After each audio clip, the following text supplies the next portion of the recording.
We have a bit of a special event today. We have somebody in my Twitch chat that really wanted an account review. They wanted it so much, actually, that, well, they gifted 100 subs. So I think we'll also be doing a couple of hologram clears as well on the account. You can kind of just see what's going on over here. So, yeah, this is basically a $600 account review. Let's get right on into it and let's see what we've got. I can already tell that this character might be S6. I wouldn't be surprised if almost every character on this account is S6. Let's give these units a bit of a look.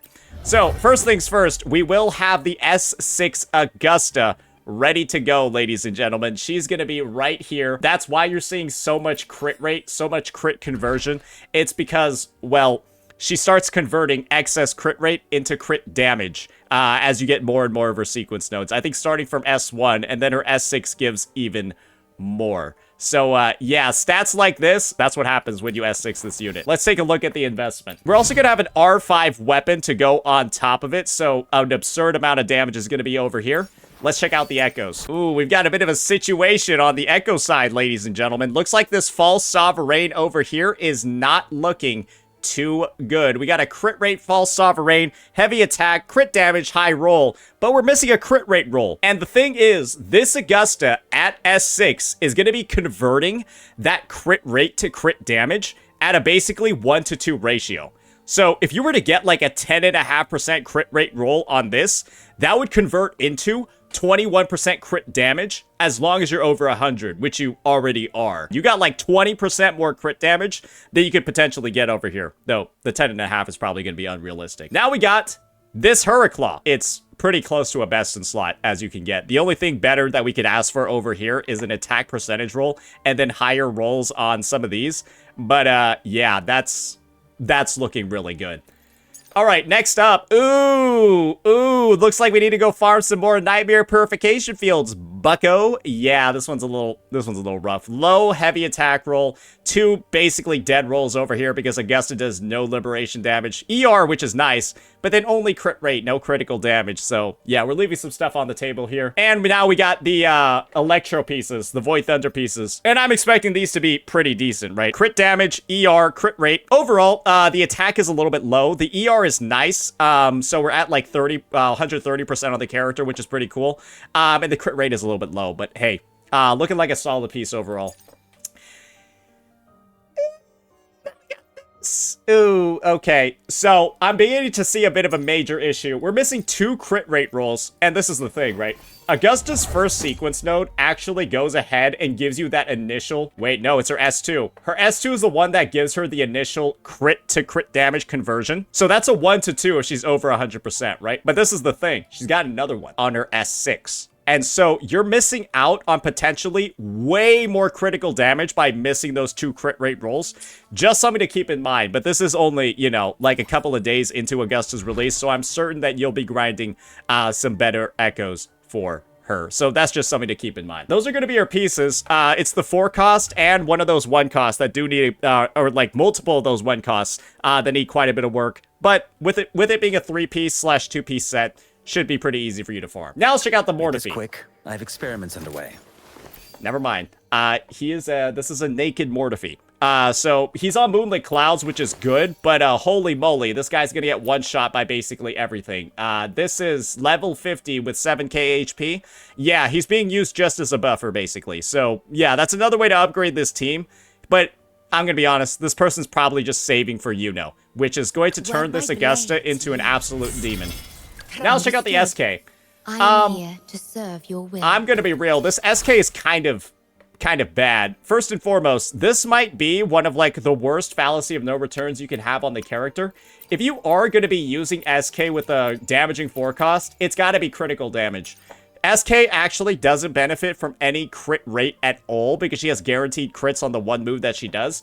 And so you actually want a crit damage 4 cost instead. You're also running double ER over here, which is honestly a bit sub-optimized, and an attack 1 cost. There's a lot of room for some changes that you can make over here. My main suggestion would be like, you know, putting this onto here, and then getting, you know, some more HP going. And then you could eventually upgrade this to Spectral Damage. But at the end of the day, right, it's not that crazy of a damage difference, but you should replace that forecast. How many dupes does she have? Oh, she's S6 as well. Don't make this, if she's S6, don't make this crit damage. You want an HP forecast then. Never mind, scratch what I said. You want an HP one. Her S6 basically gives her 500% critical damage, so you want more HP to round it out. Also gonna have an R1 Stellar Symphony too. So, yeah.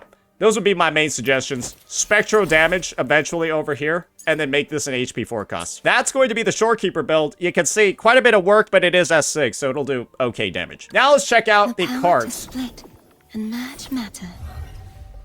Huh.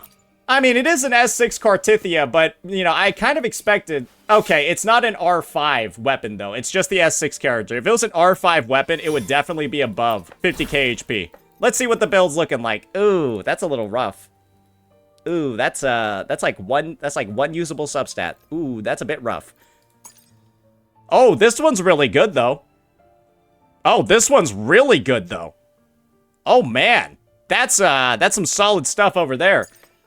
Oh, we're missing the crit rate roll over here. Missing the crit damage roll over here and kind of low rolls. And then we're missing the crit rate over here. I see. The Cartithia stats do need quite a bit of work. I mean, I don't even know if you're really using her that much anymore. But, yeah, that's, the 4 costs definitely could use some help. And these 1 costs, there's, like, something missing on all of them. So, her ratios looking like this is not particularly too surprising for me. But, yeah, I think you already know there's a lot of room for improvement there. Now let's check out the Zoni. She's also S6. I think you're beginning to notice a bit of a trend over here. Zani actually gains, I think, some baseline crit rate of 20% as long as she's active with her S2. So in combat, this should be like 90 to 85. But I still think that there's quite a bit of progress that can be made. So this one's an okay piece. It definitely could be better because those crit rate rolls are, crit rate and damage rolls are kind of low. We're missing a crit rate roll over here. Not that big of a deal because we are on the Eternal Radiance set and we should have a lot of crit rate already. This one's pretty solid though. Unfortunately, we are missing some decent rolls over here. We did get them in the last 2, but it's a little bit mid. And then we're missing the crit damage over here, though the rest of the subs are quite nice. And we're missing the crit damage over here. Do keep in mind, guys, this is a level 69 account, so this person is relatively new to the game. Yeah, they probably started on the anniversary patch. The characters seem to make a lot of sense to me. So, yeah, I think they're just catching up on some of the echo grinding for sure. Now let's check out the Carlotta. Oh, and let me just check the weapon over here. Okay, only R1. Let's check out the Carlotta. Will decide whether it's for show or for battle. Okay, we've got R1. Okay, we're a little bit more, not as much of a fan of her, maybe. I can see it. For an S0 Carlotta, it's not terrible, but definitely could use a lot more, especially on the crit rate side. I don't think she's very consistent with what's going on over here. I imagine there's a lot of rolls missing. This one's mid-roll Martin piece. Missing the crit damage piece, but the rest of the subs are pretty good. Missing the crit rate piece, that's why she's only at like 50-something %. And then this one's alright, but the 3 subs over here could be better. Yeah, a lot of min rolls or just missing rolls on this bad boy. Frolova! I think that Frolova's set becomes active when she's on field, so this is closer to like 80%, but the crit damage is suffering a little bit. We do have Leviathan Elegy, which is cool. Let's check out some of the substats. Ooh, yeah, we are missing a bit of crit rate over here, which is not that deep on Frolova, but I feel like we're missing a lot more than just that one. A nice juicy 10.5% roll over here, followed up with a nice double crit piece, which is cool. And then we got missing crit damage and missing crit rate. A lot of the characters are built, and I'm pretty sure with them being at you know, all these high sequence nodes, they get all the content done just fine. But if we are looking for the biggest damage numbers possible, well, ladies and gentlemen, I don't think we're truly reaching that potential with some of the builds on this account. But hey, you know what? She's not even S6, though. I see that they're a big whaler, but they do seem to be a little bit mindful of some of the expenses. Maybe they really are only S6ing the units that they're really big fans of. All right, what about the Lupa? Victory's honor. Maybe let's put this back on her. Okay, we got 43.6%, 273.8. Oh, I feel like her build's only like half done. Yeah, we're missing the crit damage over here, and unfortunately, on your Lioness of Glory for Lupa, you want to have crit rate. If you're going to be using Lupa's weapon, You actually want crit rate over here because you got way too much crit damage going on and not enough actually ability to land crits. Yeah, okay, we got ER and crit rate over here, not too bad. Then we got the ER, and then we're missing the crit rate on this one. And then this is a pretty solid looking piece overall. This one's quite nice. And this one's missing some crit damage too. So yeah, I'm not even sure if you have all the ingredients for the fusion team anyways. So Lupa is a pretty low priority to build alongside your Chang Li, because you kind of want Brant to be able to, like, fully seal the deal when it comes to this lineup. Otherwise, it's, Lupa's kind of just like Sanhua Supermax. Now we got our Chakota. The future of the world, but I doubt they can predict which song people will play tomorrow. I don't think the Chakona has her SIG, and if she does... Yeah, no, Chakona doesn't have her SIG, only Static Mist. We need some more crit rate rolls, brother. It seems like we're only getting the base stats from Static Mist, and we've missed it almost everywhere else. That's one roll. We have one critical rate substat on the entire build. We are buffing Cartithia for sure, but do keep in mind that Chakona actually has a pretty significant portion of the Arrow team's damage, and not having her do anything can be a little bit rough because she does take up a pretty decent chunk of field time when you're running the team's rotations. And the trade-off is that she does do a good bit of damage. Well, if you build her. And she's not really that built. Cantarella! The tides have whispered of your arrival. No comment. No comment. If you do want to make your Frolova team really good, building Cantarella is naturally going to be a great option. But it looks like these two units are a little bit on the back burner for now. It feels like Frolova's a bit on the back burner too. So I guess this is just something that you can grind for later. Now let's check out the Phoebe.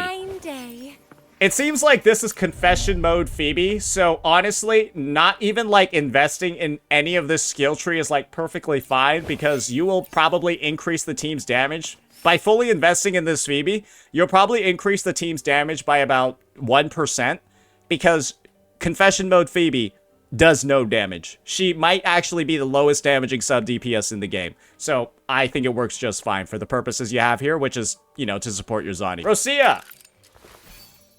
Kind of like in the same state as Cantarella. Yeah, the character's not really built. Jeja!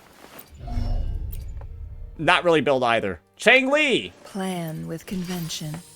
Not really built either. So, yeah, a lot of the characters on this account, kind of like in their mid-builds. I think, like he said, he wanted me to take a look at his... Oh, fucking good God. He wanted me to take a look, like, at his Calcharo. I now see why. I didn't even know, like, I forgot what blue echoes even look like, brother. I forgot what fucking green ones, bro. I forgot what these even look like, man. I think the rest of the characters on the account, I feel like the builds are gonna get worse and worse as we, like, go on. So, probably the character review at this point is done. I would just say, clearly, the builds are almost all still a work in progress. The main one that I think he's really put a lot of juice and a lot of effort in is clearly, right, the Augusta build. And the Augusta build, while it still has room for improvement, I feel like it's absolutely gonna smack some shit up. So, yeah.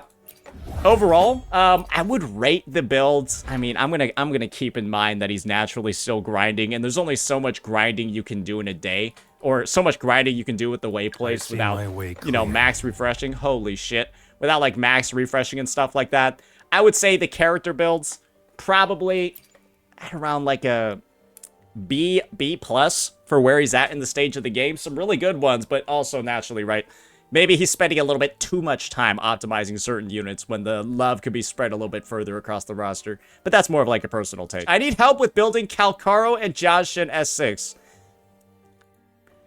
What if I told you don't? What if I told you don't do that? Because you got like so many other characters to build instead. I would save the Calcharo and the Jianshin S6 to be like a lot later on. Maybe your Jianshin S6, you could just put her on Moonlit Clouds and call it a day, because her rotation's gonna be a bit faster, but she's not really dealing that much damage in the first place. Sorry, bit of a pause in the interview. We just had this guy come into Twitch to type this. Yeah, I'm not gonna lie. Maybe that's why we had so many hate watchers on YouTube today. It's Genshin players that are really mad about our videos because we just stated facts about their game. There was like some end game mode, there was some type of boss, there was some type of content you wanted me to take a bit of a look at. If it's the Lady of the Sea, I'm gonna be a little bit upset. Let's go! Boom! My valor never fails. Invincible.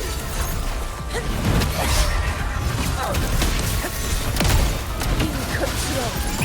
Pathetic struggle. Okay, we're just already in the next phase. All right, and this is the part that I hate. These like waves and stuff like that, like the camera angles. This is a bit of a disaster. Oh, and the shorekeeper just got one shot.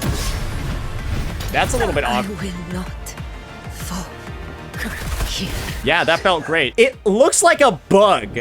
It looks like a bug. Every time you fight this boss, it just... What even was that? Like, what even was that? I can get the shorekeeper dying. What was that?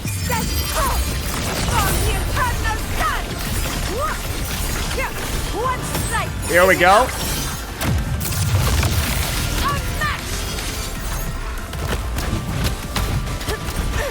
Moments of victory.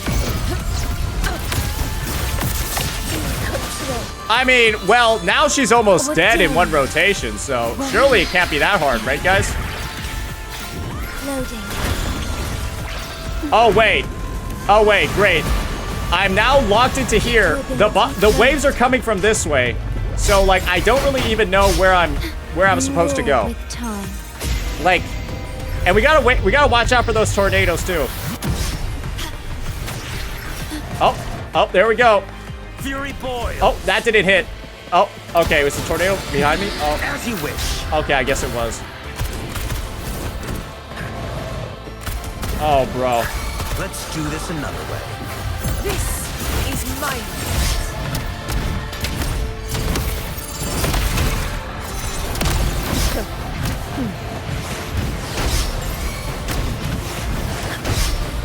Oh, God. Never fight. Or fall. Challenge complete! What a dog shit fight. I think you one rotate this if, right? You get that extra crit rate roll on here to get more of that conversion. You get it over here as well. And then you also have your Mortifi at a higher level so that he actually deals... I'm going to be honest here, right? He's not dealing any damage with his attacks. Like, he's not doing any damage at all. And there was, like, only a little bit of HP left on the boss, so you potentially are in one rotation territory. Where my blade Kind of low attack on Augusta. triumph follows. You're not actually wrong. Why does the Augusta only have 2,400 attack? Oh, I don't think there's very little attack rolls on the set. There's very little attack rolls on this set, so I guess that's why she only has 2.4k. So, yeah, probably with like a way better build. More attack rolls, that one rotates too. We were hitting almost 1 million. With that last hit, but yeah, not quite there yet. Overall, naturally, right, a lot of investment on certain characters, looking pretty solid, in terms of, you know, where it's at least at this stage in the game. But, yeah, I mean, it's a fun account to use. I'm happy to revisit this bad boy in the future when a couple of the characters are a bit more built. It feels like Augusta's kind of like the only one that I feel comfortable using on the account because the rest of the builds are like, it's like 50% crit rate. You know, it's basically like a coin flip of whether or not I'll deal any damage. You could roll some if you want, the 4 costs. Hey, I'm down. I'll enable sync tuning and then I'll do level cap. There we go. I already want to stop. I think that crit damage is basically equal to crit rate. When you have Augustus S2, I'm pretty sure they're just the same. So I don't think it matters too much. That's not looking too good. Yeah, I'm gonna be real with you. It's not looking too good, but it's not like we had that much to work with anyways. Not bad. Oh, not bad. Honestly, if this rolls high enough crit rate, it might be an improvement regardless. I should just stop here. Your Augusta is going to clear basically everything in the game. You should be taking those tuners, spreading them across the rest of the roster, my friend. Because you got a lot of characters with some +0 echoes on them.